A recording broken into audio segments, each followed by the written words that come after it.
কিন্তু প্রশাসনের প্রতি ক্যাপা, এই বর্তমান সরকার প্রতি ক্যাপা। কারণ আমাদেরকে কিন্তু প্রথমে সোহরাওয়ার্দী উদ্যানের মধ্যে জায়গা দেওয়া হয়েছিল। এই লাখ লাখ সুন্নি জনতা কিন্তু এই জায়গার মধ্যে, এই যে একটা জায়গা দেওয়া হয়েছে, এটা কিন্তু একদমই ঠিক হয় নাই। কারণ এখানের মধ্যে একটা ড্রোন ওড়ানোর পর্যন্ত মিডিয়া যে এখানে একটা ভিডিও ক্লিপ নেবে, এই ধরনের কোনো একটা সুযোগ নাই। আমি আপনাদের একটু শেয়ার করি। আমরা প্রথম আসার পরে কিন্তু এই ভিতরে গিয়েছিলাম, ভিতরে যাওয়ার পরে একদম ভিতরটা একদম ব্লক হয়ে গেছে। মানুষ যদি ভিতরে যায়, যারা যদি বয়স্ক মানুষ হয়, তারা কিন্তু এই মানুষের সাফাসাফির কারণে কিন্তু বড় ধরনের দুর্ঘটনা করতে পারে। এখানে এমন একটি জায়গা। আর আসলে আমি শুধু না, আমাদের সুন্নি জনতা যারা এখানে আছে সবাই কিন্তু প্রশাসনের প্রতি ক্যাপা, এই বর্তমান সরকার প্রতি ক্যাপা। কারণ আমাদেরকে কিন্তু প্রথমে সোহরাওয়ার্দী উদ্যানের মধ্যে জায়গা দেওয়া হয়েছিল। এই লাখ লাখ সুন্নি জনতা কিন্তু এই জায়গার মধ্যে, এই যে একটা জায়গা দেওয়া হয়েছে, এটা কিন্তু একদমই ঠিক হয় নাই। কারণ এখানের মধ্যে একটা ড্রোন ওড়ানোর পর্যন্ত মিডিয়া যে এখানে একটা ভিডিও ক্লিপ নেবে, এই ধরনের কোনো একটা সুযোগ নাই।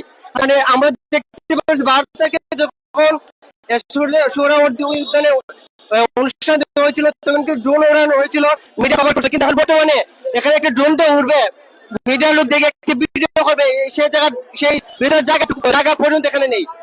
এখানে যে আমরা যে যাচ্ছি, আমাদের থেকে যে মুরব্বীরা যাচ্ছে, তাদের কিন্তু এখানে গেলে তারা নিজেরা অসুস্থ হয়ে যাবে।